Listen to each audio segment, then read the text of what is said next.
Hello, welcome. This is Kogi Tui. I'm the author of the books The Unscrambled Manifesto of Africa and War on Corruption. Books you can order now on Amazon.com. Please like and subscribe. Today, let me indulge the audience in talking about the maize addiction.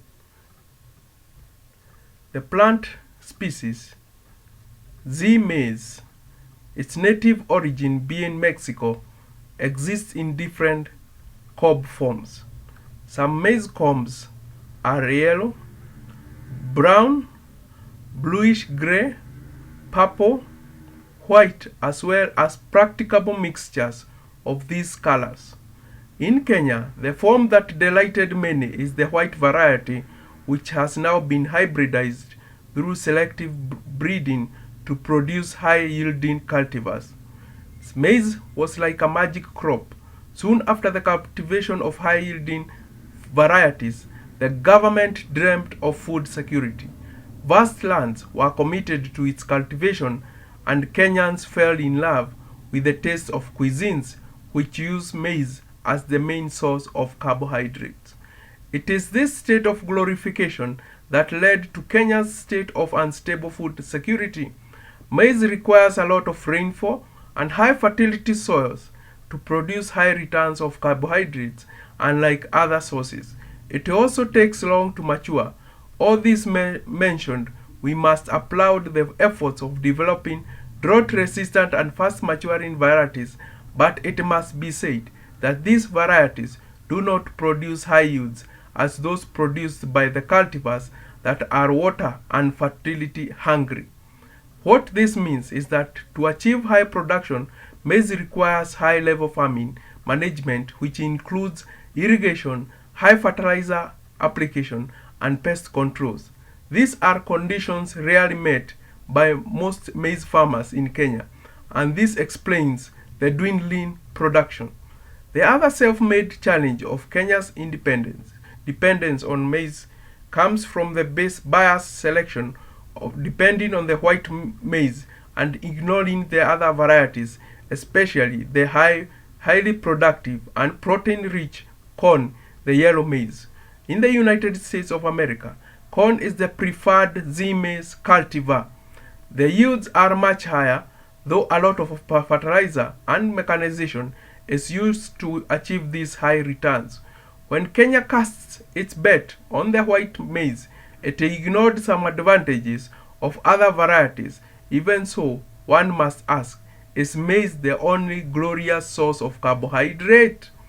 Natively in Africa, we had our own sources, the African millet sorghum.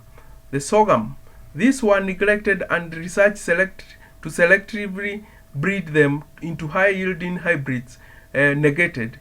We have ignored them until lately when some efforts are starting to crop up.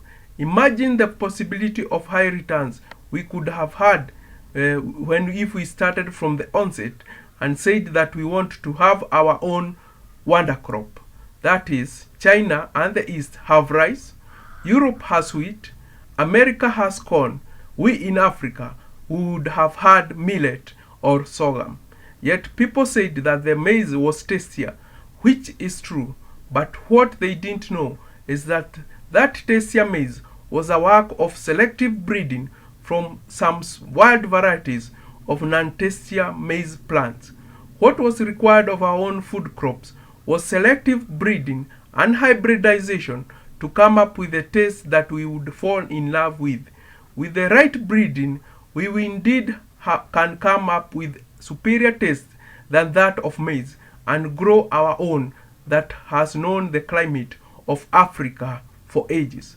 Even then, Africa needs to diversify on its food sources.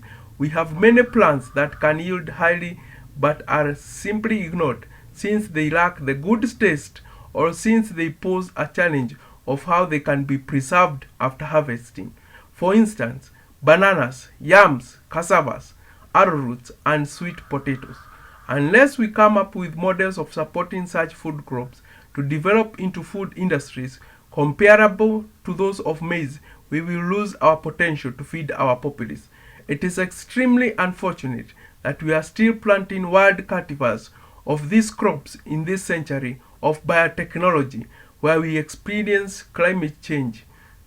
The fact that they still manage to give us high returns sometimes it's a clear measure of their enormous potential of productivity if some scientific touch was added unto them. Therefore, the young scientist must free oneself from the notion created by the curriculum that when we talk of food reserves, we mean grains and more specifically maize. The young scientist must be motivated by visions and dreams to conquer areas hitherto unventured and to take pride in developing Africa's own wonder crops by concentrating on research to develop native food crops in all their entirety, from being cultivated as wild with minimal scientific technology to their cultivations as hybrids with superior scientific technology. So, ladies and gentlemen, the ball is in everyone's court.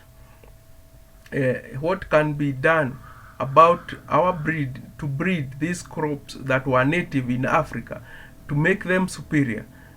Use all manner of technology, including genetical modification, safe genetical modification, into producing high producing cultivars.